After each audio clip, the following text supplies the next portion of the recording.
Yep. Nginjek dong ke sini. Yep. Patah, Pak. Oke. Ini patahnya bisa di zoom. Nih. Oh, no. Nih ya. Nah, nih patah. Ini patahnya di sini. Pure kayak ortus sebelum. Tapi aku nggak nyalain sepatunya karena ini memang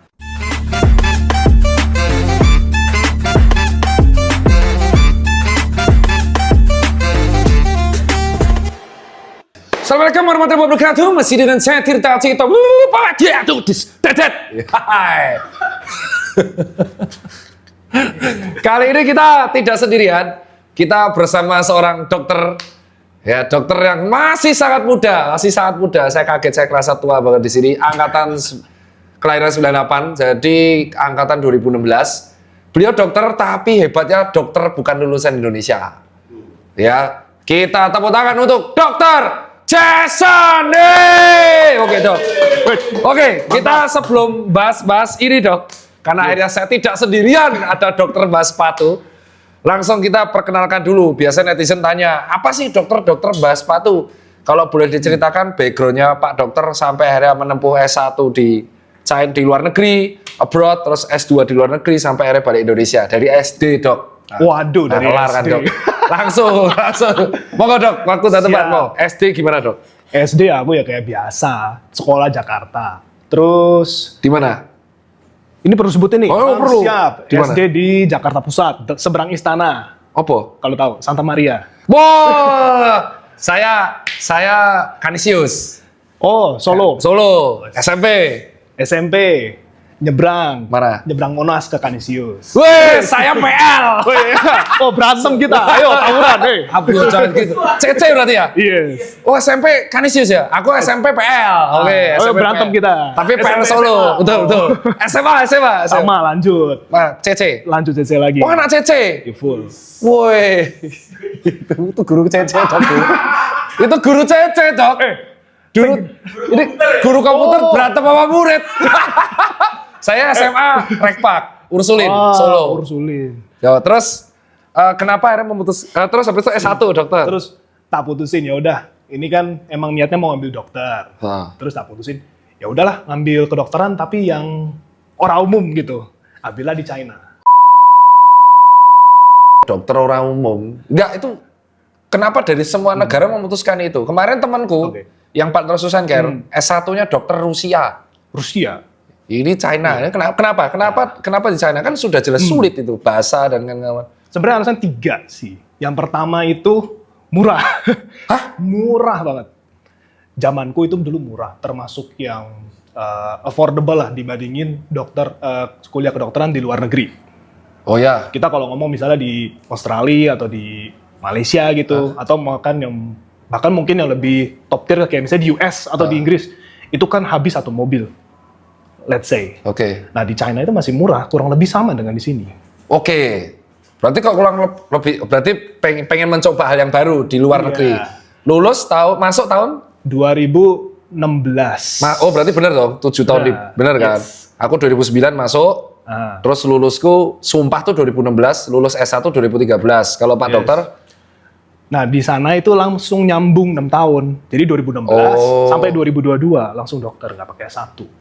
Oh, nggak kayak esket ya? Nggak jadi esket. langsung rotasi klinik? Langsung masuk rotasi klinik. Oke. Nah itu nyambung ke poin kedua, kenapa ngambil di sana. Kenapa? Nah poin kedua itu cukup unik sebenarnya, karena di sana itu programnya MBBS ngambilnya. MBBS itu kayak semacam dokter, program dokter yang dipakai di Inggris.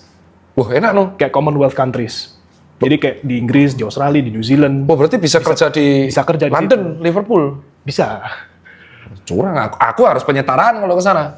Nah iya, aku bisa langsung boarding test, UKMLI, ikut boarding test, clinical test di sana, penempatan sebentar, masuk sistem NHS, misalnya gitu. Wah, dan NHS, oke, itu sistem yang menjadi inspirasi BPJS masalahnya. Oke, next lanjut. Nah, terus yang ketiga itu teknologi, karena di sana kan benar-benar semua maju ya, dan nggak disangka-sangka di China itu udah jauh banget majunya dibandingin di sini.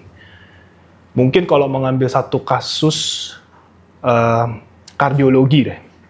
Kalau di kardiologi itu di China perkembangan teknologi semua obat-obatan tata laksana itu udah advance. Dan kayaknya salah satu profesor di Uniku itu kerjasama sama Harapan Kita. Ngeri. Oke. Nah, dia kayaknya kalau nggak salah develop satu sistem di Harapan Kita untuk penanganan coronary artery disease. Oh, CAD, Waktu itu, tetap. CAD. Ya PCK, penyakit jantung koroner. Yes. Terus dari China kenapa akhirnya memutuskan ke Australia? Jauh tuh dok, beda benua.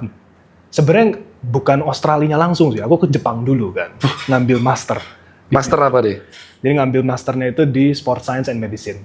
Oh, Spesifik. malah sport science yang di Indonesia memang gabungnya ke beberapa fakultas teknik sama farmasi itu. Nah itu yang aku dengar kan kalau nggak salah di ITB. ITB ya. ITB kan ITB ada. ada sport science. Nah, sport science berarti itu memang passionnya jelas. Jelas. Berarti gelarnya MSc. MSc. Itu berapa tahun di Jepang? Nah itu aku 2 tahun. Jepang. 2 tahun di Jepang. Tapi karena aku ngebut, jadi udah dikelarin dulu semua modulnya setahun. Jadi ada kesempatan, ini bisa kerja nih di Australia. Langsung tak sikat. Jadi fast track ya ibaratnya. Fast track tapi ibaratnya sebelum lulus bisa kerja duluan. Yes. Jadi setelah ngambil gelar master kerja di Australia. Sempat kerja dulu setengah tahun di Australia. Di Melbourne. Di bagian? Nah itu aku kerja di Research Institute yang mendalami ilmu gait. Gait itu ilmu Jalan kaki? jalan dan lari. Iya, ilmu jalan kaki. Ilmu jalan kaki dan ilmu lari. Terus? Di situ kita pelajarin biomekanika in detail. Jadi kayak gimana kita nganalisis sih orang jalan, gimana kita nganalisis orang lari. Oke. Itu sampai ke level sudutnya berapa, force-nya berapa. Iya, betul. Terus Yang biomekanik ya. ototnya yang kerja yang mana. Terus kalau kita intervensi, misalnya pakai teknologi intervensi, misalnya sepatu, atau kita masukin insole, itu kelihatan bedanya. Kita analisis pakai software, kita suruh orang lari di treadmill, itu bedanya bisa kita lihat. Oke. Setelah dari Australia tuh selesai? Nah, habis dari Australia selesai, balik ke Jepang sebentar, Gelar kan, wisuda, graduate lah. baru ke sini, Nah, kesini tahun Januari. 2024. Tahun ini, Buh. Januari ini. Nah, sebelum terus Imlek. ngapain kesini Pak? Orang karir nggak jelas. Ini kok kayak, terakhir saya tuh terakhir kayak gini wawancara kemarin namanya Prof. Bayu. Itu dosen saya, guru besar Pata. Kisahnya sama kayak Pak Dr. Jason. Di Australia udah karir lancar, S3 lancar, spesialis di sini malah jadi tenis sekarang. Padahal makanya bingung kenapa balik ke sini. Kan udah jelas karirnya, jenjang karir pathnya jelas. Sebenarnya karir path dibilang jelas, emang jelas. Kalau di luar negeri itu semua karir path kan udah established. Ya. Kita Iya. misalnya ngambil posisi ini, segala macam, itu karir path sampai kita pensiun tuh udah ada. Termasuk gaji juga bareng. Oke. Nah. Tapi kalau di Indonesia kan belum ada nih. Kita masih Wild West lah, kalau boleh dibilang di ranah ini. Iya. Ya aku yang ngelihat ada kesempatan ini kayaknya bisa dikembangin di sini karena market cap kita gede. Oh. Itu satu. Yang kedua, minat orang untuk mulai olahraga juga mulai naik kan. Iya, sangat naik. Sejak COVID apalagi. Iya, betul. Terutama Itu- di Genzi, parah naik. Nah itu menunjukkan berarti market cap yang selama ini kita punya bisa kita manfaatin sebesar-besarnya. Ya, kita di sini bisa nggak cuma ngambil jumlah populasi yang gede, kita bisa ngedeliver something juga buat market yang gede ini karena kita kan punya keunikan juga sebenarnya. Jadi USP-nya Pak Dokter besok pas di Indonesia tuh pengen mengolah si sport science ini untuk khususnya di sepatu biomekanik dengan performa. Yes. Peminat berarti masuk bahas sepatu terus tuh berarti. Ujung-ujungnya sepatu, kaos kaki, semua yang berhubungan dengan footwear. Termasuk lab gak nanti? Kayak contoh check up kesehatan, kayak contoh sports clinic, terus kita akan ngukur, wah kayaknya ente bunion nih ente nih, jadi pakai sepatu ini, ngecipnya ini. Termasuk. Jadi kita nanti, ya kalau lancar ya karir path-nya, itu kita bisa ngasih rekomendasi yang individualized. Tiap orang kita bisa rekomendasi exactly mana yang cocok sama mereka. Kalau misal case-nya sebelum kita bahas sepatu, kayak saya, misalkan ada orang tuh, orang namanya kalau mau squat kan femur terpengaruh ya. Ada yang femurnya pendek, ada yang femurnya panjang. Nah itu bisa berpengaruh juga ke USP-nya jenengan, USP-nya Pak Dokter. Ngaruh. Itu kan efek biomekanika juga ya. Berarti core koleksinya akan sama Dokter Dika no, SPKO. Betul. Wow, berarti narik nih, narik. Ya, paham. Bisa kongsian sebenarnya sama Paham. Dika, Iya. ini. Karena beliau nanti yang mendiagnosa cederanya apa, nanti Pak Dokter akan melihat, oh ini kayaknya karena problem ini, formnya Analisisnya, in-depth analisisnya. ini. Dan itu sangat berpengaruh. itu ngaruh ke diagnosisnya, ngaruh ke nanti rekomendasi treatmentnya apa. Oke, itu kita akan hold dulu, itu bahas di akhir. Boleh. Sekarang kita, karena ini kan Pak Dokter ilmunya sangat tajam ya. Jadi namanya dokter, kalau umum ini aku akan jelasin. Namanya dokter umum itu kayak saya. Pelurnya tumpul-tumpul tapi banyak. Karena kita superficial. Betul, Spesialisasi itu tajam di satu bidang. Nah ini ibaratnya sudah sangat tajam di satu bidang. Biomekanik manusia terutama di bidang keolahragaan. Disegmentasikan lagi food. Yep. Ya, nah kalau di bidang food itu nggak akan jauh-jauh dari sepatu. Betul. Nah terakhir kali kemarin dokter sepatu kan saya karena nyuci sepatu dan kawan-kawan. Ini sekarang enak karena ada tandemnya. Pertanyaan pertama boleh tanya ya, karena ini bakal panjang kan kawan. Podcast dengan Pak Dr. Jason ini pasti akan ada 2-3 episode. Episode pertama ini kita akan bahas mengenai 5 sepatu yang kita punya. Sekarang kita akan bahas yang lagi heboh di media sosial. Apa nih? Jadi pertanyaan saya sekaligus netizen, kenapa Adizero FOSL ini itu tuh sold out di mana-mana, nggak hanya ada di Indonesia, di seluruh dunia. Oke. Dan orang membandingkan ini dengan Nova Blast 5, NP5, bukan New Balance ya, tapi NP5 Asics Nova Blast 5. Sebenarnya yang saya tanya ke Pak Dokter, secara biomekanika dari ilmu yang sudah Pak Dokter Jason pelajarin, apa yang membuat kelebihan dan kekurangan Adizero FOSL ini, kenapa kok sampai disruptif banget di dunia lari? Nah, ini udah saya cuci kok. Oke. Aman. Ini sebenarnya kalau mau kita bilang Adizero FOSL ini nggak terlalu revolusioner ya. Dalam artian dia ini manfaatin teknologi yang udah ada, didesain ulang, terus dijual di satu segmen yang selama ini sepatu tuh kurang sentuh. Yang selama ini didominasi sama Super Blast. Apa wih? Ini namanya Super Trainer. Loh? Ya menarik nih. Berarti nggak cocok dong dibandingin sama Nova Blast 5. Harusnya enggak. By definition enggak. Ini harusnya dicocokin dengan Super Blast. Dicocokin dengan Hoka Mach X2. Mach X2. Hoka Mach X2. Dicocokin sama kalau New Balance mungkin antara Rebel atau SC Trainer. Oh, Trainer 3 ya? Atau kalau di Saucony itu masukinnya ke Endorphin Speed. Iya. Ini masuknya di situ. Nah, di Adidasnya sendiri yang lucu adalah si FOSL ini saingan dengan produknya Adidas. Apa? Dalam DNA sepatunya, Boston. Hah? Sama Boston tuh? Sama Boston tuh ini DNA-nya mirip. Ini menarik. Coba kok digali lagi dok. Nah, ini kalau kita bahas ya, ngomongin FOSL. Ini satu, kita pakai satu sepatu. Ini kan foamnya Light Strike Pro. Ya, Light Strike Pro ini kan basisnya sebenarnya supercritical foam. Atau kalau mungkin yang lebih detailnya lagi namanya PEBA. Bukan PEBA.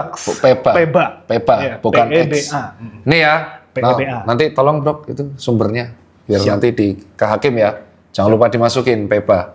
Oke, terus? Itu basisnya itu PEBA. Dan dia memang udah masuknya ke kategori supercritical foam.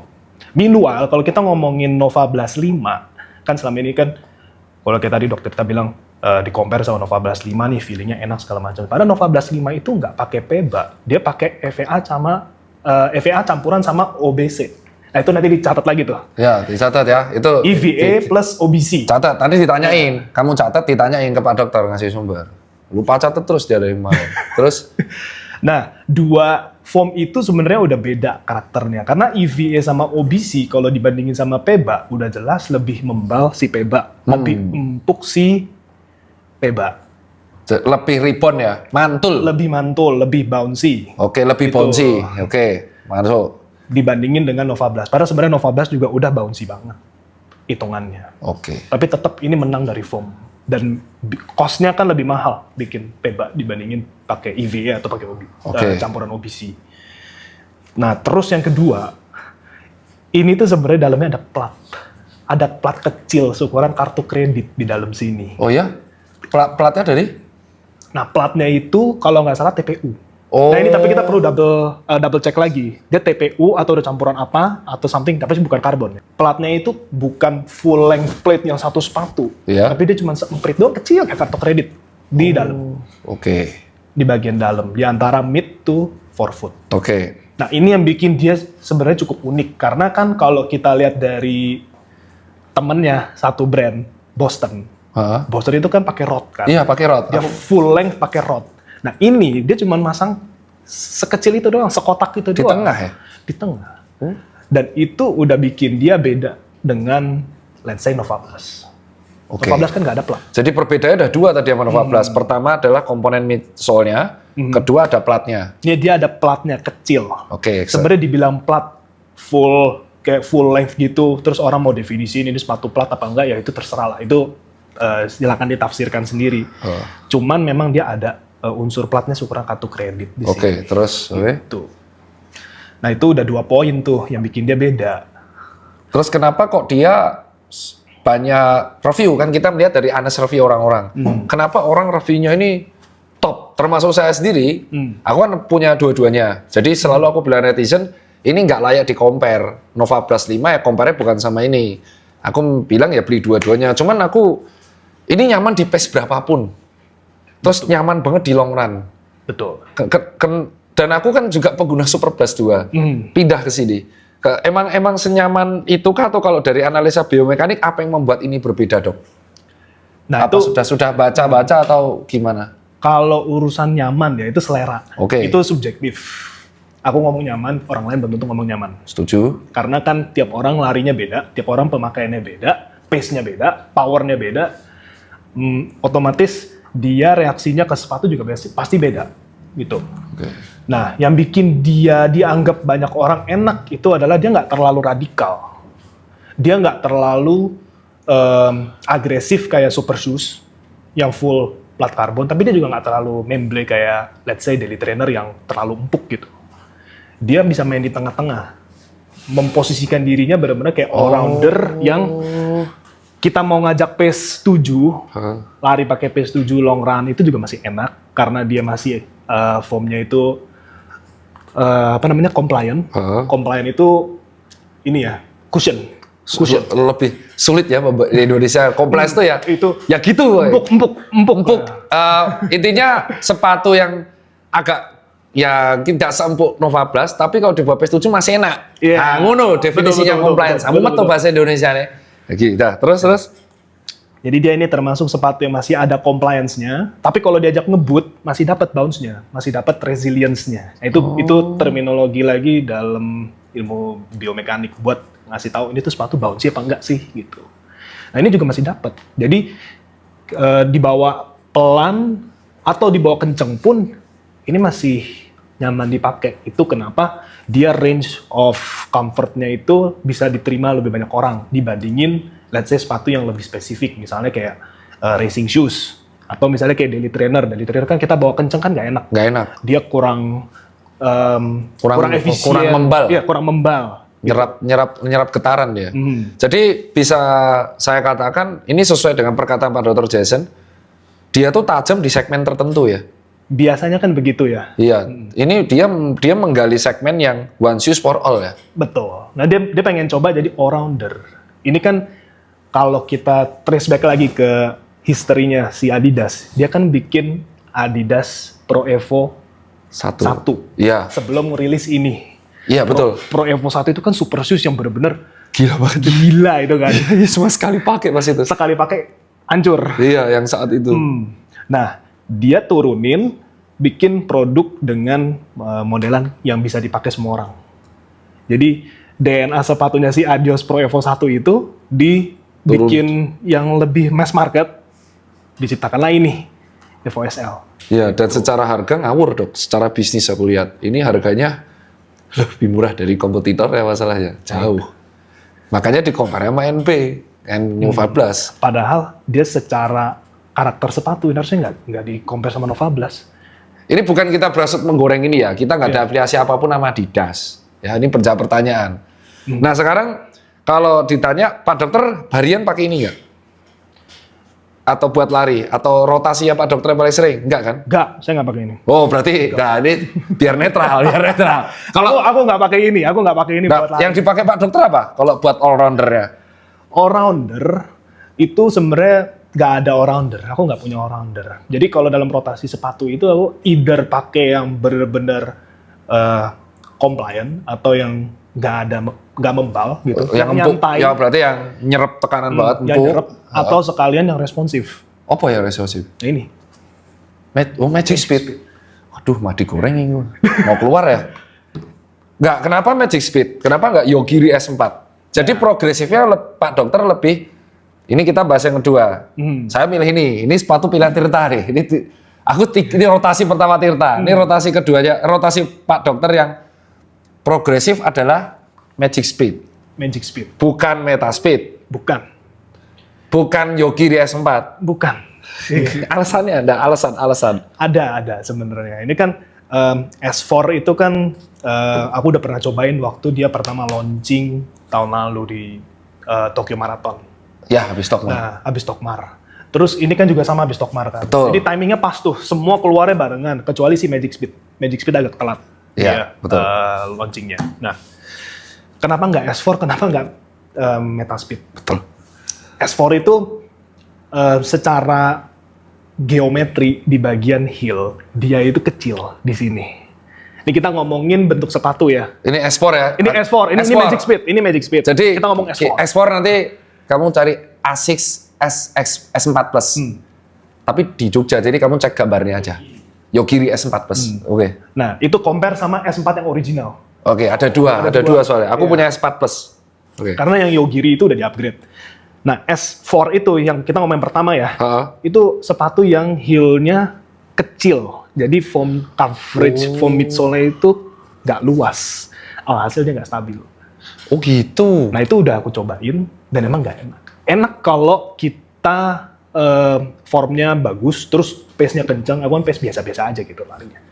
Nah, kalau kita emang kenceng, terus kita punya strength juga bagus, pakai S4 enak. Agresif, itu sepatu agresif.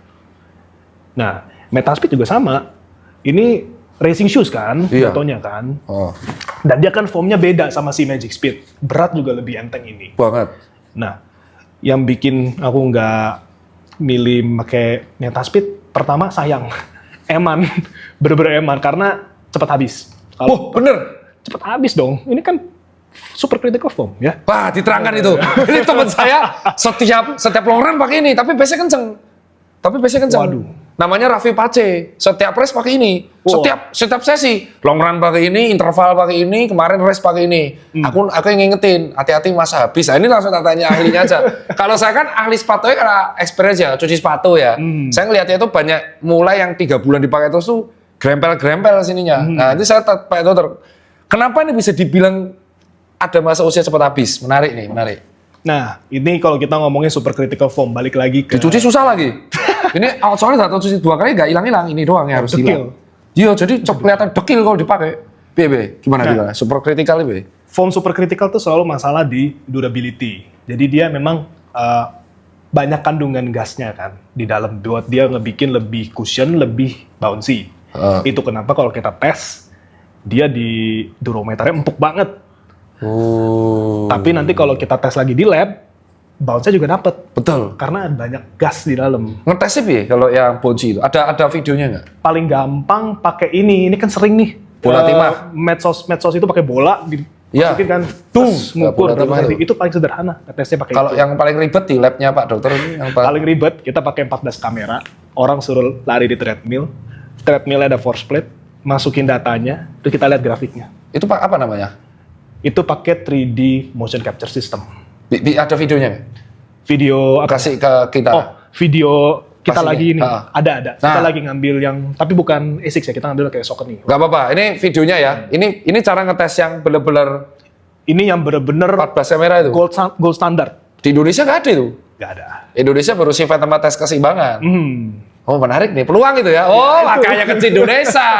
Paham aku sekarang. Iya ini paham nih. Oke masuk. Pemancing handal saya. Oke, lanjut. Masuk ke sini lagi. Nah, itu kalau dari sisi foam bisa kita analisis semua dan itu data bisa kita dapat. Oke. Itu kenapa si foam yang super critical itu cepat habis, cepat kempes, cepat berasa kok udah mileage-nya dibikin sampai 200 kilo, 250 kilo kok udah nggak enak gitu. Itu karena memang kandungan gas dia lebih banyak. Itu yang pertama. Kan dia memang kalau yang kayak Pebax ya, itu kan disuntik, diinfuse. Ada bulir-bulir gas di dalam foamnya kayak sponge. Wah kelar kau. Ini aku nggak sedalam itu aku. Oke. Nah, itu kenapa si sepatu yang pakai foam supercritical itu rata-rata cepat habis. Nah itu kenapa aku pakainya yang nyampur, nggak pakai yang Metaspeed. Padahal Metaspeed mungkin secara biomekanika dia lebih ini high performance, lebih Memang keluar, agresif ya? Iya, lebih keluar. Jadi ini memang orang yang bilang ini, wah berarti ini orang Suprasis itu gimmick. Ini beneran membantu.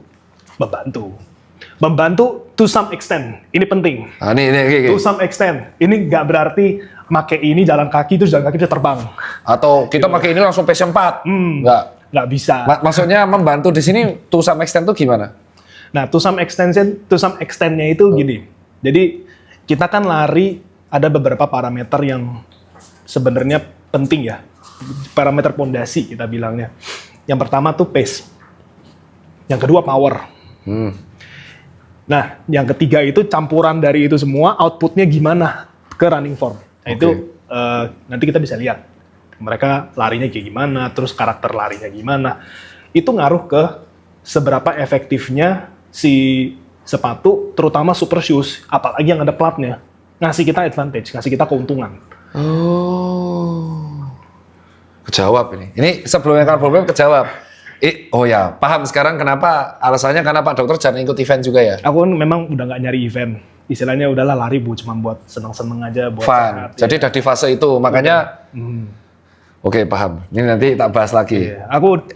Itu alasan akhirnya milih Magic Speed karena komponen solnya yang PEBA itu dia kombinasi yang ini sama dinetralkan sama ini. Dinetralkan sama dia punya FF Blast Plus.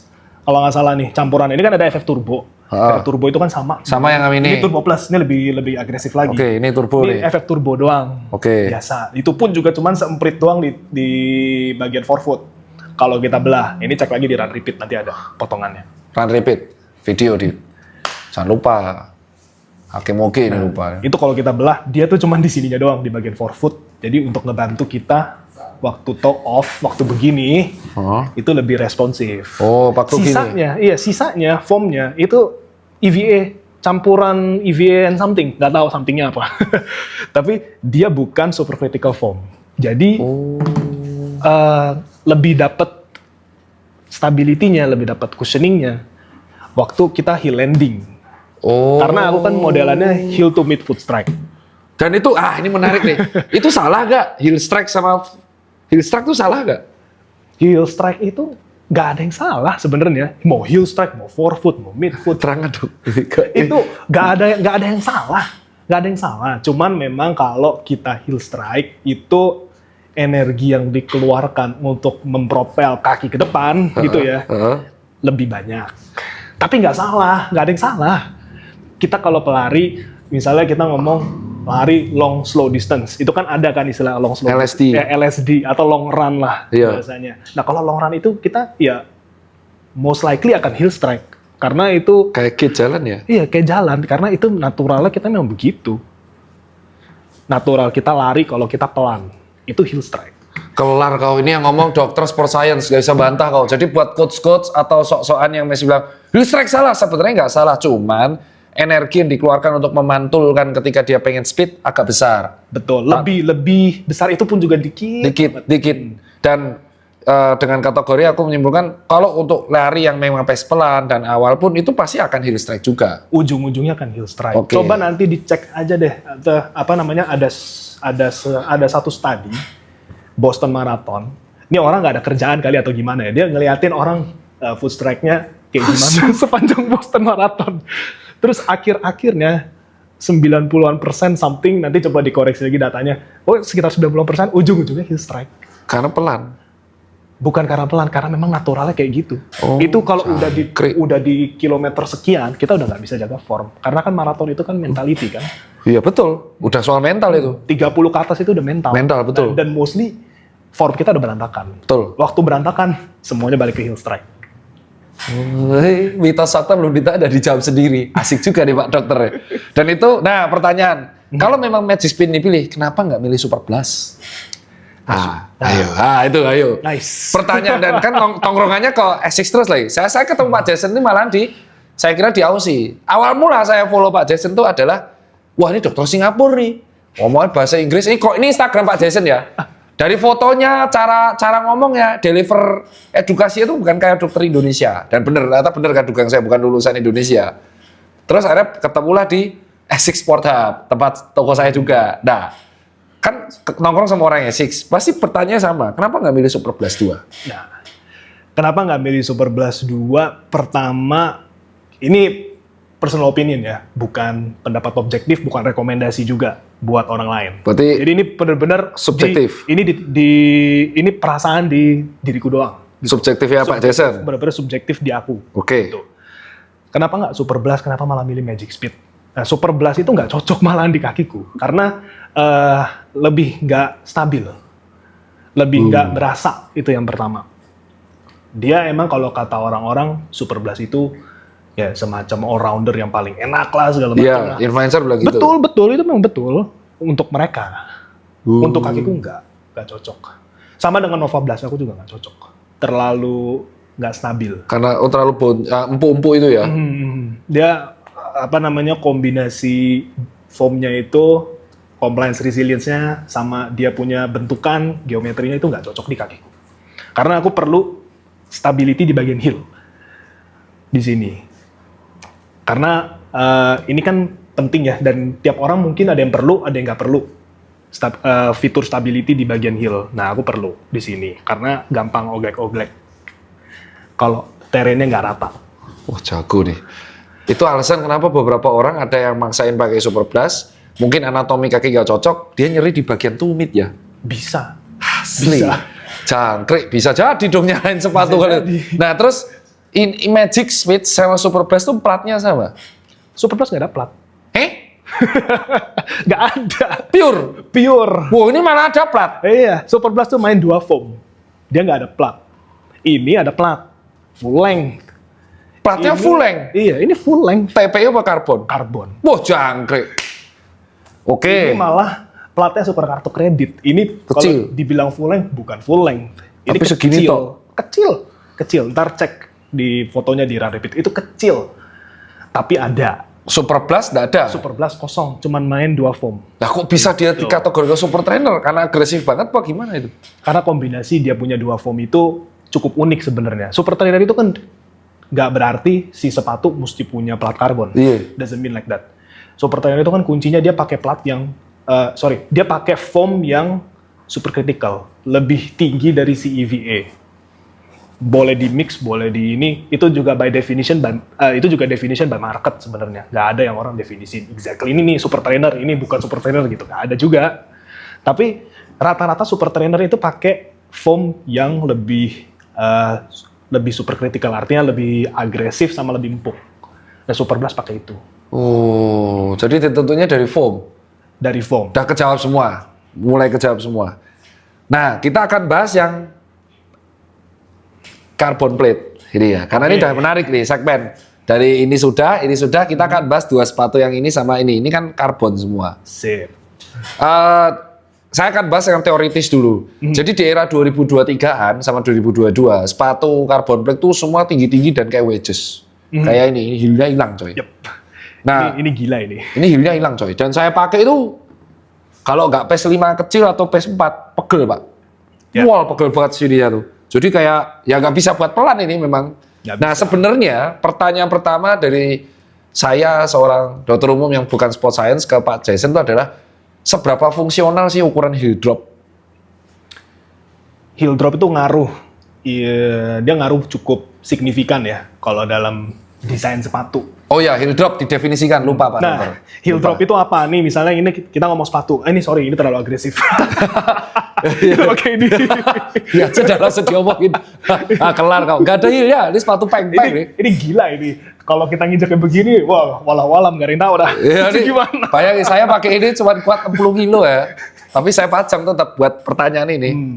Nah, kita pakai sepatu yang lebih normal. Heel drop, geometrinya heel drop nih. itu heel drop. Jadi, heel drop itu ngukurnya gimana? Dari sini, ini di jarak sini, ini ada tinggi foam kan, kita sebutnya heel stack. Di bagian sini, bagian depan, nih di sini nih. Ya, Ini juga kita ngukur lagi, namanya forefoot stack. oke. Ada 2 titik, heel stack, forefoot stack. Oke. Di sini 2. Heeh. Ini kita ambil angkanya berapa, Heeh. pakai milimeter, Heeh. terus kita ukur selisihnya. Selisihnya itu heel drop. Nah, gunanya apa? Ya. Negatif, positif, ada yang 10. Sampai si asosiasi atletik nge-blacklist kalau heelnya 40. Why? Itu pertanyaan saya. World Athletics. Ya, buat atletik. Kenapa? Gitu. Kenapa sepenting itu? Dan kenapa kok dulu trennya head wedges, ini sekarang trennya malah kayak gini? Lebih rata. Iya. Lebih. Walaupun tinggi tapi rata heel drop. Nah, itu pertanyaan. Nah, kita ngomong yang World Athletics dulu. Kenapa Oke. bisa muncul si 40 mm threshold? Oke. Kalau di atas 40 dibilangnya ilegal, nggak boleh pakai di kompetisi kan.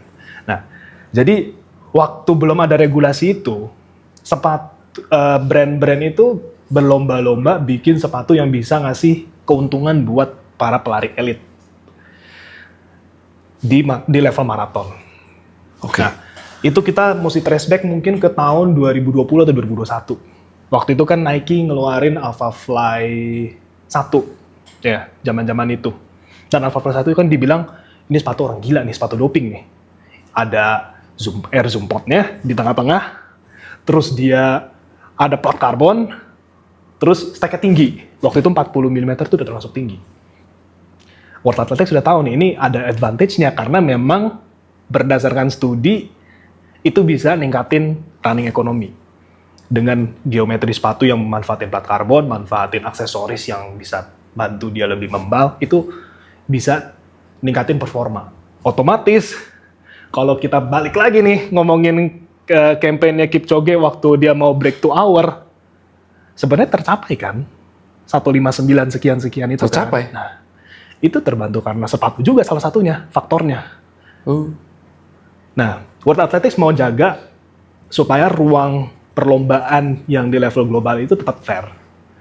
Jadi semua itu mainnya performance based, bukan shoe based, bukan footwear based. Itu kenapa dikasih batasan 40 mm, dan itu masih mungkin berubah lagi in the future, kita nggak pernah tahu. Tapi sekarang di lock di 40. Alasan itu. Nike itu buat yang dulu juga lensa mata yang bisa merekam data yang warna merah. Sekarang ini. Dulu Air Jordan. Ini emang brand ngeselin juga ya. Breakthrough terus ya, sampai ngebuat asosiasi loh. Nah terus fungsinya heel drop, tadi running ekonomi, itu kerasa mulai, di biomekanik mulai kerasa di power watt berapa, atau pace berapa, atau per orang beda, apa gimana dok kalau dari data? Kalau heel drop sebenarnya regardless of pace berasa. Itu kan dia geometri fisik ya. Artinya kan dia nggak berubah. Ini variabel tetap kita bilangnya. Karena ya udah mau gimana pun ya heel drop akan selalu menjadi heel drop. Tetap nggak berubah angkanya. Jadi dibawa pace mau pace 12 kayak mau pace 11 kayak sampai pace 30 pun juga itu akan berpengaruh yang namanya heel drop. Karena heel drop itu kalau kita translate dia kan sudut kemiringan tinggi dari sepatu. Oke. Kalau selisih makin gede kan makin Gini dong. ke bawah kan. Bener, jadi gini. Kalau Ya. kita lihat kan misalnya cewek-cewek pada pakai high heel, itu heel drop berapa puluh atau sampai berapa ratus milimeter itu. Belasan cm. Nah, belasan senti kan. Nah, ini kita baru ngomong performance shoes. Itu juga kalau kita ngomongin yang high heel, sepatu high heel itu kan juga udah mengubah cara kita jalan. Jalannya jinjit. Terus makanya kenapa kalau cewek-cewek ke kondangan betisnya suka sakit. Karena dropnya ke ketinggian. Udah kejawab. Dan itu diajarin di kuliahnya? Materi? Masuk materi itu. Cuman kita memang berdalam lagi kan. Namanya S2 kita mesti inisiatif ya. Kalau mau nyari-nyari ilmu, mau nyari-nyari case, kita mesti tahu gitu. Lebih ke presenting the case.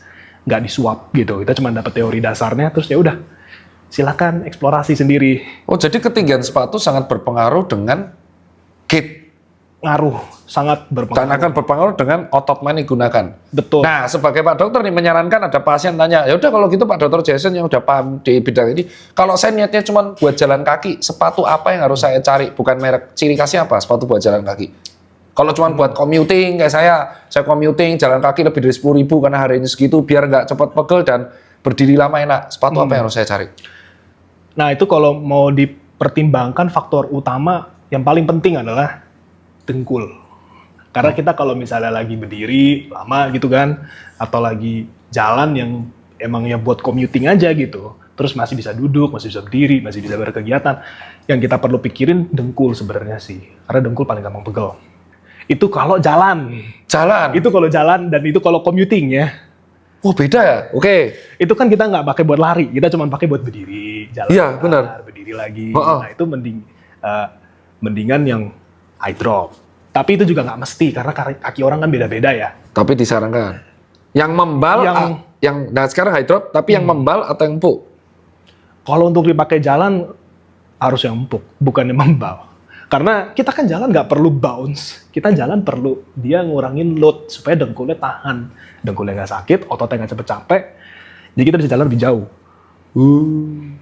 Selama ini kan kita kalau jalan sering ngeluh, aduh jalan kejauhan sakit ya, segala macam dengkul pegel nih, terus pinggang sampai pegel segala macam itu mungkin karena sepatunya terlalu keras, kebanyakan pakai pantofel let's say. Kalau misalnya kerja kantoran yang korporat, mesti pakai sepatu hitam. Terus akhirnya pilihannya kan terbatas kan, itu sakit lama-lama. Karena dia nggak ada cushioningnya, terbatas. Itu kenapa juga kita juga perlu normalize juga kalau orang-orang ke kantor pakai sepatu yang non pantofel, yang kayak walking shoes lah atau pakai running shoes ya kasih aja lah gitu, biar dia bekerja juga lebih produktif. Nah itu sekarang kenapa brand-brand global membuat hybrid kan, kayak New Balance 1906 bawahnya itu adalah sepatu, bawahnya tuh midsole NB yang retro atletik, atasnya pantofel. Mizuno kemarin juga bikin, yang bolong-bolong. Hoka kemarin juga bikin. Itu karena memang marketnya.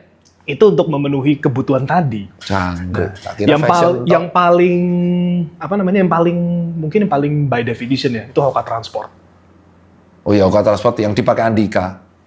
Nah, Hoka Transport itu contoh sepatu hybrid yang dia dipakai jalan oke, dipakai lari juga masih oke. Ini yang disukain Stefan juga. Pak, culture nih Pak, tuh Hoka Transport.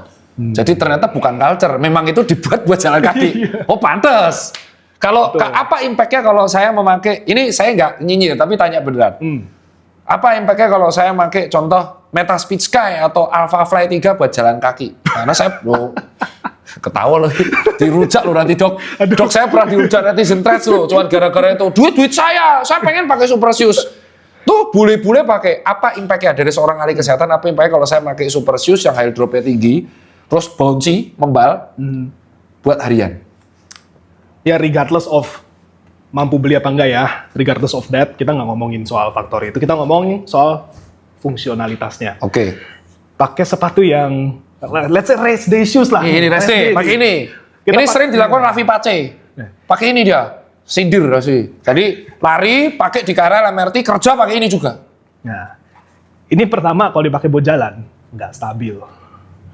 Karena dia kan sangat agresif ya. Kita kalau jalan kan perlunya ya udah yang bisa napak di kaki, terus bisa menunjang kita jalan lebih jauh. Jalan, bukan lari loh ya. Jalan. Kecuali kerjanya lari, jambret. Ya. Nah, kalau dipakai buat jalan, sepatu yang memang didesain DNA-nya buat lari, apalagi pace kencang, itu nggak nyambung. Itu nggak nyambung. Jadi yang ada malahan kalau ini dipakai buat jalan, malah risiko cedera naik. Ankle kena, dengkul bisa kena, shin splint malah bisa kena. Kasus shin splint karena jalan kaki baju. Shin splintmu kenapa bro? Ini bro, jalan pakai Meta Speed. Oh paham. Karena membalnya itu ya, unstability berarti. Unstable, karena dia dipakai jalan tuh unstable. Dia ini sepatu-sepatu yang memang performance ya, high performance kita bilangnya ya, high performance shoes. Itu didesain buat lari, gate-nya untuk lari. Artinya apa? Ground contact-nya cuma sebentar di tanah. Tuk, tuk, tuk, langsung hilang. Oh ya, itu definitifnya ground contact. Ketika jalan kaki, ketika kita gate, ground contact-nya malah lebih lama daripada kita melayang. Betul. Kan? Jadi kalau kita gate, karena Pak Dokter katanya tadi kan mempelajari gate kan.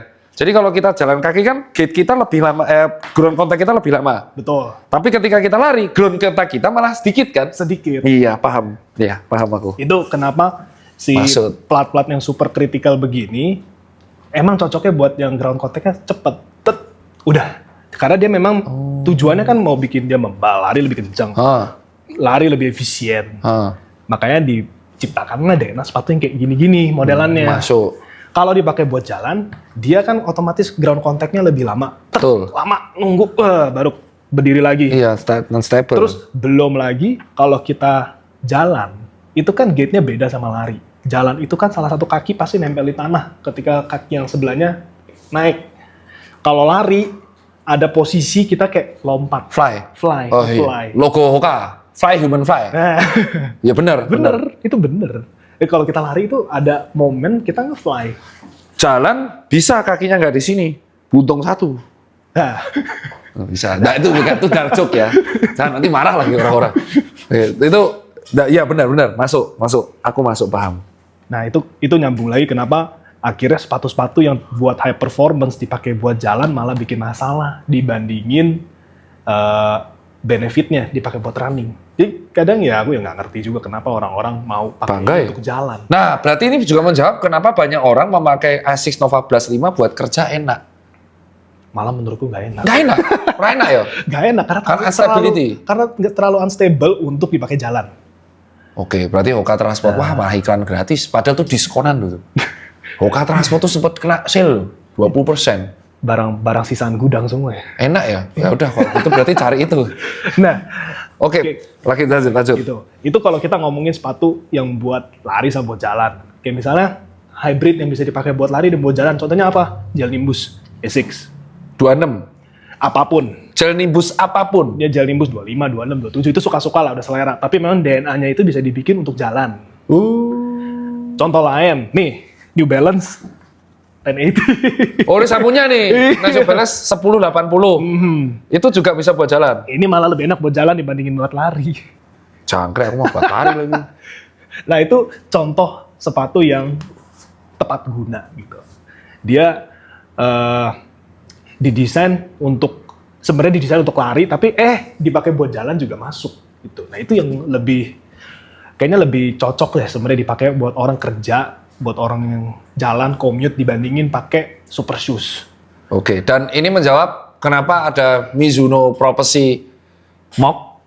Terus ada beberapa sekarang brand-brand sepatu sport yang akhirnya menghybridkan pantofel dengan sepatu sport. Karena itu ada ternyata segmentasinya ya. Ada kebutuhannya. Dan itu bukan karena bukan wow fashion style culture mantap skena, bukan karena itu doang ya. Enggak. Karena memang ada kebutuhannya. Orang-orang di sana di luar sana tuh commuting pakai walking shoes nggak boleh, akhirnya atasnya harus pantofel, bawahnya adalah sol yang nyaman buat jalan. Betul. Kejawab bos. Nih sepatu-sepatunya ya. Nih New Balance 1906 pantofel ya kan. Tete bengek. Nah, sekarang pertanyaannya, carbon plate kok iso patah? Oke. Saya nggak nyindir ini, langsung segmented ke Ortus nggak. Jadi saya itu sebelum kejadian Ortus itu patah, saya kan pakai Mizuno Rebellion Pro. Ini sepatu yang dulu pas dibeli karena saya penasaran, kok bisa sepatu heelnya nggak ada. Ya. Kelihatan masih bersih kan? Karena saya pakai awalnya memang buat 10K itu 52 menit, 53 menit, agresif. Oke. Nah, tapi ternyata setelah saya pakai di 5K, saya dari trotoar, ingat banget, kan trotoar kan harus lawan arah, biar kelihatan kan, lari lawan arah. Betul. Dari trotoar ke aspal karena lubang. Yep. Nginjek dong ke sini. Yep. Patah, Pak. Oke. Ini patahnya bisa di zoom. Nih. Oh no. Ini ya. Nah, nih patah. Ini patahnya di sini, pure kayak Ortus sebelum.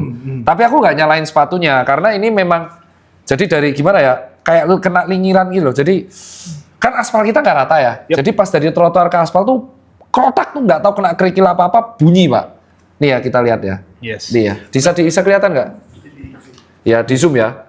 Nih. Nah ini. Kita bandingin sama yang ini. Nggak bisa dibengkokin kan? Ya. Yang ini langsung lep. Ya langsung kelihatan. Nah, tuh. Nih patahnya Ini. parah banget. Jadi nggak berani pakai. Oke. Tapi saat itu aku positive thinking, ini mungkin karena ke-expose. Dan aku kena kerikil, jadi mungkin ini nggak cocok. Dan salahku juga, aku memakai di lintasan yang nggak sewelnya. Harusnya yang agak halus lah, kayak contoh di GBK itu kan proper. Yep. Nah, terus kejadian viral akhir-akhir ini, si Ortus, banyak netizen ngeluhin di threads. Aku juga punya, tapi aku belum berani share. Dia patah di dekat sini. Yep. Nah, itu menurut Pak Dokter dari ahli dokter sport science sih paling cocok nih jawab ini. Ini kenapa kok bisa tugel atau retak gitu? Dan kalau tugel atau retak itu bisa dipakai nggak? Dilem itu bisa nggak? Ini saya tanya karena banyak netizen tuh, banyak customer SAC tuh tanya ke Susan Care, kalau kayak patah gini dilem dia ya pakai? Atau udah buang aja? Lem Korea. Iya lem G, rasa apa lagi? Satu saya lem G. Nah terus kenapa kok bisa patah? Terus kalau udah patah solusinya gimana? Nah, Nah ini. ini kita ngomongin carbon plate ya. Nah ini yang patah nih ya. Ya. Yang kiri. Kenapa bisa patah? Yang pertama, sering digini-giniin, ini juga bisa patah nih. Digini-giniin. Kita kan kadang suka iseng ya, punya sepatu plat karbon, pengen lihat dia membal. Ya kan? Terus Iya. dites-tes, terus akhirnya diginiin nih sepatunya nih. Krek! Tiba-tiba, tes! Iya. Patah. Ya itu mungkin. Karena dia udah ngelewatin kemampuan dia untuk nahan bengkokan. Oh, Karena plat karbon itu kan emang dasarnya keras. stiff. Ini plat karbon bener ya, stiff. Kalau kita paksa begini, kita paksa dia begini ya sama kayak besi. Kita ngasih, kita tiang besi nih, railing pagar, Oh. digodek-godekin sama orang, patah kan? Bengkok patah. Bengkok patah, sama dengan plat karbon. Kita kasih dia load yang terlalu banyak, gayanya terlalu gede, ya patah. Nah tapi itu nggak cuma karena kita bengkokin, itu bisa juga, misalnya kita lagi lari. Let's say, kita ngeluarin power yang cukup gede, gitu Iya. ya. Karena kan kalau pace gede, kecenderungan power yang keluar gede dong. Ya. Ya. Nah, ketika powernya gede, terus bagian bawahnya emang banyak yang terekspos ke jalan, Iya. itu ya peluang dia untuk kena impact juga gede, pasti. Oh. Nah ini contohnya yang lumayan gila ya Mizuno. Eksposnya dari ujung sampai ujung. Ya. Gila kan? Expose ya. Tuh, jangan Ujung sampai ujung nih, WF Iya. Rebellion Pro 2. Iya. Nah ini ya bayangin aja, dengan kita ngeluarin expose begini banyak, berapa banyak peluang dia akan deformasi karena gayanya tadi gede. Ini kita ngomong baru lari nih ya, kita lagi lari, terus lagi di jalan yang emang gak bagus, terus tiba-tiba tek, bisa patah gitu. Oh, jadi expose karbon tuh memang beresiko ya? Berisiko. Ini juga ada risikonya. Sebenarnya tujuannya apa sih expose ini? Nah tujuannya satu, ngurangin berat. Oh, jangkrik. Pasti itu ngurangin berat, karena foam itu kan ada masanya ya. Ada volumenya kan. Oke. Dengan kita ngurangin si foamnya ini, ya berarti kan ini kopong toh. Oh, ya bener. Iya. Beratnya kan turun. Ya bener. Nah, Oh. beratnya nurun, sepatunya lebih enteng. Ya, masuk. Overall, dia lebih naik performanya. Karena Sudah stiff, Iya. agresif, berarti enteng. lightweight. Wah, iya. Enteng. Dan ini kan ditunjang juga sama penelitian-penelitian. Salah satu faktor terpenting buat sepatu high performance adalah lightweight, beratnya enteng. Itu kenapa sepatu berlomba-lomba dia bikin berat sampai sekarang kan Under 200 ya? under 200, under Rekor. mulai masuk Lini under apa Anta? 160 nih. Kemarin sekarang rekor nih. siapa ya? Anta ya? Apa? Anta ya? 80 berapa gram tuh? Dan sepatu 80 gram, bos. 80 sekian. Pak, 80 gram itu sama aja cuma 10 sendok makan gula pasir. Jadi kalau nyombong sepatuku tuh kayak 10 sendok makanmu. Gila. Berarti lightweight, terus stiff, agresif. Nggak ada heel, Pak. Gimana nih? Ini nggak ada heelnya loh, Pak. Emang Mizuno sih rada-rada sih dia. Ini kalau kita, ini aku pernah bahas di Instagram gue waktu itu, tahun lalu kalau nggak salah. Ya, saya yang nge-share itu. Itu, ini sebenarnya dia curang ini. Kok bisa curang? Curang dalam tanda kutip ya. Curang, Ya, oke. Menarik nih, menarik. Legally speaking, dia masuk karena hitungannya 39 mm. Loh, kok bisa, Pak? 39? 39 itu yang terdaftar di World Athletics. 39. Kenapa? Karena di World Athletics ada standar cara pengukuran buat heel stack sama forefoot stack. Heel stack itu ngukurnya di sini. Asu, Cok. Iyo. Di sini. Itu nanti cek aja guideline-nya. Ada berapa persen dari, ini kan 0, ini 100. Berapa persen dan berapa persen. Itu ada angkanya semua. Lah iya dong. Itu kenapa si Mizuno bikin di Oh, sini gede. 39. Iya. Standarnya 40. Tapi kalau kita ngukur di sini, Ya gede, ini kan hampir 6 cm. Iya, 45. Tinggi banget ini. Lebih. Witian. Ini bisa 59 atau 60 berapa gitu. Fuck, man. Nah, pinternya Mizuno tuh. Iya, pinter. Pinternya Mizuno tuh. Ya, jadi dia buat kayak gini ngakalin aturan ya. Nah, kalian aturan. Tapi nggak ada yang legal. pakai buat balapan. Jarang. Jarang. Karena ya agresif, terlalu agresif. Nggak ada heel-nya. Nih bukti ya, aku pakai buat aspal nih cuel. Jadi ini barengan ini, makanya ini cuel yang sini, ini kegesek trotoar, yang ini patah. Jadi kayak loncat dari trotoar, makanya gayanya bilang gede betul. Jadi pas itu lagi PS5 kecil, ngindar terus loncat ke dari trotoar yang ke sini loh, terus ke aspal, krotak. Ya wis. Ya, masuk akal. Dan itu peluangnya pasti ada. Cuman kebetulan di Mizuno peluangnya lebih gede. Karena terekspos dan agresif yang memang seperti ini. Nah, ini kan berarti ringan. Sebenarnya sepatu kayak gini nyamannya buat tujuan apa? Sepatu kayak gini, long run kah? Medium run, 10K, FM atau apa? Kalau menurut Pak Dokter, ada orang tanya langsung beneran tanya detail gitu. Atlet Tanya elit detail. gitu. Ini cocoknya buat maraton sebenarnya, buat racing. Marathon race. DNA-nya untuk racing sebenarnya. Karena si Mizuno ini dia ngeluarin lagi Wave Rebellion Flash kan, yang lebih Ya, tipis. yang saya Itu- pakai. Nah itu buat speed work sebenarnya, buat interval, buat tempo, buat Panahnya kencang banget ya buat itu. pace kencang. Dan mainnya memang banyak kan di track atau lari yang pendek, yang 5K, 10K gitu. Tapi speed. Kalau yang ini lebih marathon pace. Memang dia udah desain dengan ngasih foam begini tebal, terus udah dibikin geometrinya yang sedemikian rupa, masih tetap legal. Emang didesain untuk kita maraton levelnya. Nah, udah patah terus piye, Dok? Ya wes, pajangan aja. Nggak bisa dipakai. Nggak bisa layak dipakai. Apa impact-nya kalau kita memakai karbon patah? Karbon patah itu sebenarnya bahaya. Karena kalau patah kan artinya dia nggak bisa terkontrol kan gerakannya kan. Yo. Karena dia udah patah, kita nggak bisa expect dia berfungsi normal. Bahkan sampai dilem pun nggak bisa. Kecuali ya mau dilelehin terus dilas ulang ya. Waduh. Cuman kan siapa Ada yang masuk mau Senker, kalau dilem Senker itu nggak bisa. Mau hanya menyambungkan, tapi untuk mendapatkan performa yang normal nggak bisa. pasti nggak sekuat 100% serat karbon. Nah, serat karbon itu kuat banget sebenarnya. Mobil kalau pakai serat karbon ditabrak, belum tentu bengkok kan. Iya, stiff banget. Kuat kan, stiff banget kan. Cuman ngandelin lem, nggak bakalan bisa perform maksimal. Yang ada risikonya malahan, kalau dia patah lagi, ya makin parah. Bisa cedera nggak? Ya bisa, tergantung patahnya gimana, di mana. Itu anything is possible kalau udah kayak gitu. Berarti masuk no kalau kita nyambung ke sini.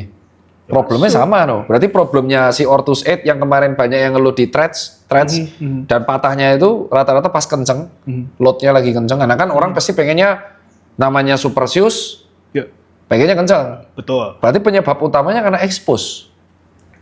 Satu expose, yang kedua geometrinya juga. Ini dua-duanya udah mendukung kalau mau dibilang. Mizuno juga sama sih. Ini juga geometrinya juga sama. Bagian yang patah sama bagian orang komplain patah di Ortus. Iya, aku di sini. Di Hypersonic. Ya aku di sini kan sama. Di sini. Si Ortus Sama. juga sini. Iya. Ortus sini. Sama. Ini dan ini. Dua, Iya, betul. Dua tempat. Ini di buku-buku kan. Hmm. Kok iso? Ini kita ngomong geometri plat karbon nih jadinya nih. Cuma beda. Ini karbonnya ada logo Mizuno ya. Ini belum. Jangan disamain nih. Ini karbonnya ada logo Mizuno ya. Sorry nih. Gini-gini saya pajang ini ada logo ya. Ya six main aman ya. Yang ini nggak ada ya. Nggak ada expose ya. Nah ini. Nah, kita ngomongin soal kasus plat expose. Nah, ini juga sama di Mizuno kan bagian yang patah itu kan sekitaran sini nih ya. Iya. Nih, bagian yang dia turun Iya sama. terus mulai rendah. Dia mulai agak merendah, terus jarak ke groundnya makin tipis. Sama. Itu sama dengan Ortus. Malah sebenarnya di Ortus lebih tipis lagi nih kalau kita bandingin groundnya sama Mizuno. Iya, Mizuno ininya masih lebel ininya. Ini masih tebel ya, masih segini nih. Masih lumayan segini. lah. 2 cek, ya secm lah. Sesentian adalah. Sesenti. Ini enggak ada. Ini nggak nyampe sesenti. Mili nih, Pak. Mau sama ini kuku, Pak. Segini. Nah, makanya. Oh. Ini bahkan less than 1 cm. Jadi sama kasusnya dengan Mizuno, peluangnya pasti ada. Itu juga kenapa kalau kita ngebuka threads, tendensinya tuh patahnya mirip-mirip. Di situ lagi, terus pace-nya segitu Iya, juga. kenceng-kenceng. 4 besar selalu. 445, 510, 445 patah. Karena- Solusinya gimana kalau udah terlanjur beli biar nggak patah? Terlanjur beli, udah patah apa belum nih? Belum patah. Jadi banyak yang udah beli itu takut pakai sekarang. Oke. Solusinya paling gampang ya jangan lari di jalan yang nggak beres sih. Karena ya kita perlu introspeksi juga, infrastruktur kita kan belum sebagus itu. Ya beda kalau kita ngomong misalnya di Jepang atau di Australia atau bahkan mungkin di negara-negara lain yang jalannya udah lebih oke. Aspalnya top gitu ya. Aspalnya top, yang nggak ada kerikil itu pasti aman. Tapi kita ngomong Indonesia nih, kita ngomong Indonesia. Ya. Yang realitanya pasti jalannya ada kerikil sedikit lah gitu. Kecil aja tuh keinjek tetap berpengaruh kalau gayanya besar. Gitu. Dan ini masuk beda kerikil masuk ke sini juga mentok. Ya kalau di sini kan harus kerikil gede ya. Betul. Ini kerikil kecilnya bisa pecah ini. Sebenarnya bukan pecah sih, kita lebih ke ada 3 kemungkinan. Tiga kemungkinan yang bisa terjadi kalau misalnya kerikil kenain plat karbon. 1, bengkok. Asu bengkok tuh paling Bengkok tuh begini, tet gitu, ada bentukan itu. peok. Peot, penyok. Itu bisa kalau kita asumsiin plat karbonnya bukan murni plat karbon atau dia plat karbonnya seratnya bukan yang paling top, itu bisa penyok. Dan itu kan sering terjadi di brand lokal. Nah, nanti kita bahas. Terus yang kedua. Nah, yang kedua retak itu juga mungkin. Jadi dengan gaya udah gede begitu, kita kaki kita generate power gede kan. Gaya yang dihasilin mantulin si kerikil. Kerikil itu kena, yang itu tadi penyok, yang kedua retak. Bisa. Yang ketiga paling ekstrim patah langsung. Itu saya. Jangkrik. Itu patah bisa mungkin kena udah beberapa kali baru patah. Oh, baru sadar. Bisa juga sekali yang gede lagi asem, udah patah. Itu yang apes temanku yang di Jogja itu. Lagi kenceng-kencengnya, interval, teng patah pas akhir. Bah. Mana baru 20 kilo. Kasihan dan itu. Nah, terus pertanyaannya, apakah itu menjawab alasan kenapa Supersius air-air ini mulai menutup karbonnya? Sebenarnya dulu juga Supersius nggak terlalu banyak mengekspos ya plat karbonnya. Cuman belakangan ini untuk ngurangin beban, Dipotong-potong. dikurangin lah jumlah foam yang ada di sepatu. Karena ya kita perlu akuin foam itu kan ada masanya kayak ada beratnya ya. Kalau kita buka ya otomatis kurang.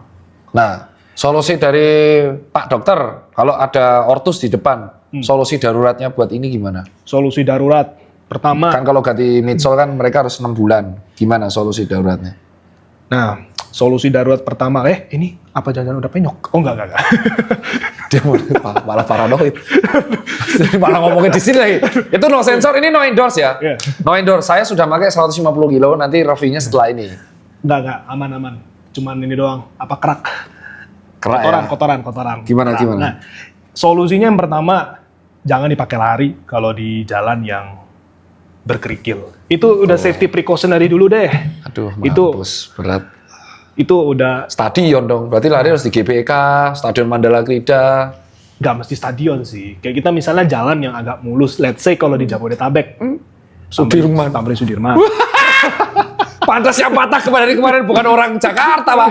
Yang patah masalah itu orang-orang yang notabene sulit mencari jalan, sulit sekali. Kita, waduh, berat ya. Kita di Jakarta dapat privilege jalan yang aspalnya Sudirman. mulus. Sudirman, Kuningan, Terbaik. itu bahkan BSD juga masih ada yang mulus. Sebenarnya BSD juga sebenarnya ada kerikil-kerikil di pinggir. Itu ya emang kita mesti ya lihat realita. Kita nggak bisa terlalu. Oke, darurat kan darurat. Ini darurat. Yang kedua cari tutupan di sini. Mana yang ditutup? Bagian sini, dua ini nih paling rawan kan. Ini sih nggak masalah karena ini cukup jauh. Tapi yang bagian sini dan bagian sini kalau bisa ditutup, why not? Nah, kayaknya aku baru dapat info, Ortus ngebikin facelift. Bagian sini dan bagian sini bisa ditutup, dikeluarin. Konsul, awal dokter, apa gak ada hubungan sebelumnya? Nggak ada. Ini pure dari mereka, inisiatifnya udah begini. Which is good untuk mengatasi masalah ini. Temporer. Tapi masalah permanen ya, to be honest, Ganti. harus bisa ulang. Wah, ketiga itu. Kelar desain ulang setahun, Cuk. Wah, ini repot. Terus ini pertanyaan saya karena udah sejam. Nah, ini enggak saya. Dan ini akan masuk di topik sensitif sebenarnya. Yeah. Tapi akan kita cut. Secara umum. Oke. Sepatu lokal lari banyak. Karena banyak orang nggak afford ini jutaan. Yes. Ini jutaan, ada yang 2 juta, 3 juta. Yang paling mahal tuh sepatu Rocket X2. Tak bawa dari Jogja. Rocket X2, Hoka tuh ngeluarin 2 Supersius aneh. Satu Rocket X2, satunya apa? Cielo X2. Bingung aku, harganya malah lebih mahal X2. Nyaris 5 juta. Tuh nanti tak bawa. Akhirnya orang sepatu lokal muncul. Yes. Aku pun ikut sepatu lokal. Tapi aku tuh tidak berani membuat yang performance banget. Aku selalu membuatnya yang walking shoes, daily run. Karena tuh lebih enak dan nyaman. Betul. Tapi ada beberapa yang membuat sepatu lokal tuh sekarang sudah berkarbon. Betul.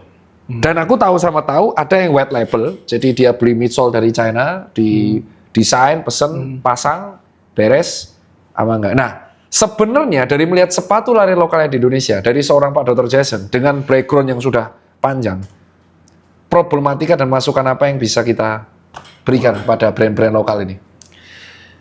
Brand lokal ya. Nah, berat. Tapi yang segmented langsung performance ya. Jangan yang isi-isi. Kita ngomong langsung yang performance Iya. base. Ini kan sebenarnya brand lokal udah mulai ngambil caruk market lah. Ini udah masuk ke ranah performance kan. Iya.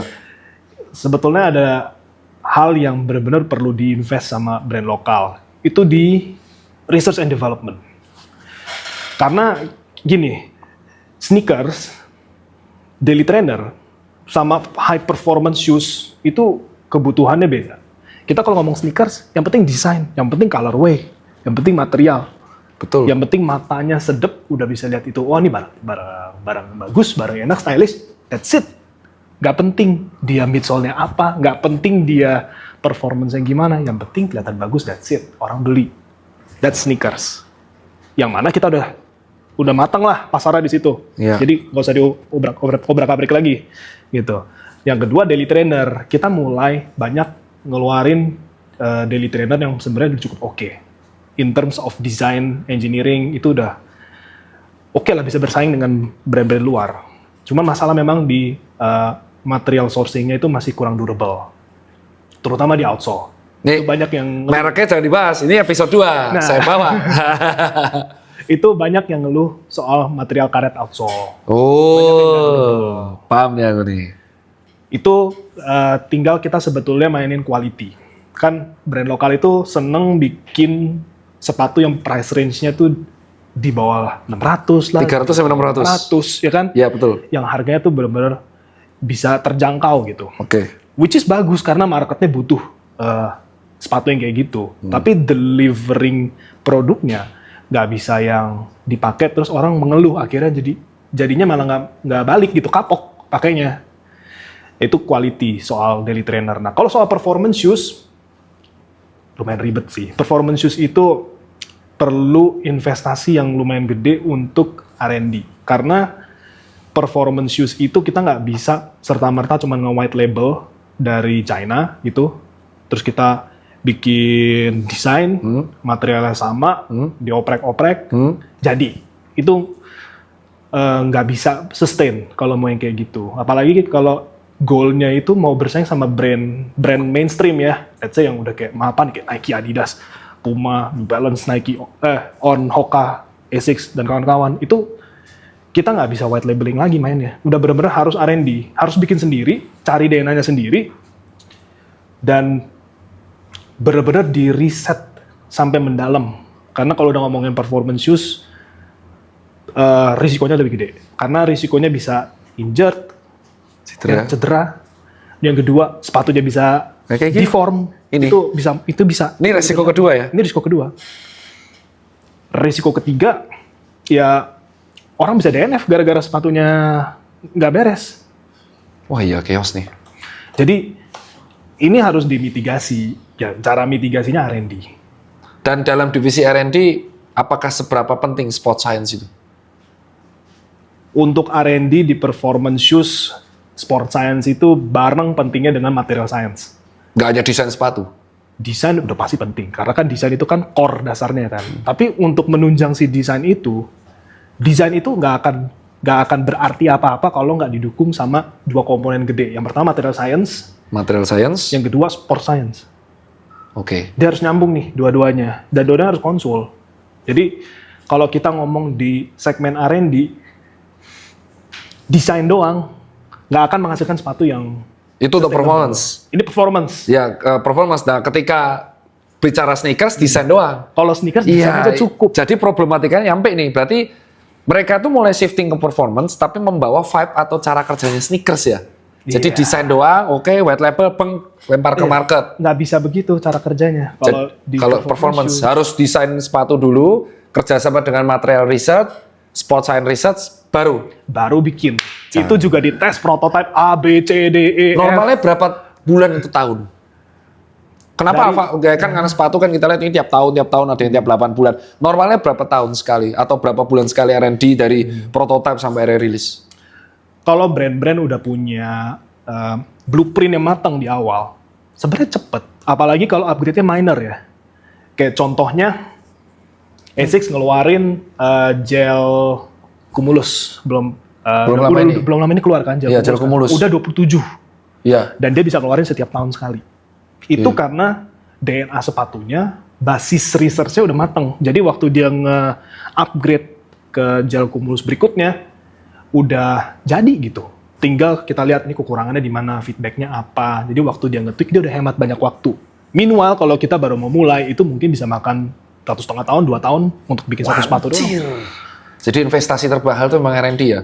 R&D. Membuat blueprint awal, sehingga nanti di berikut-berikutnya gampang. Betul. Nah. Pasti berat di awal. Iya.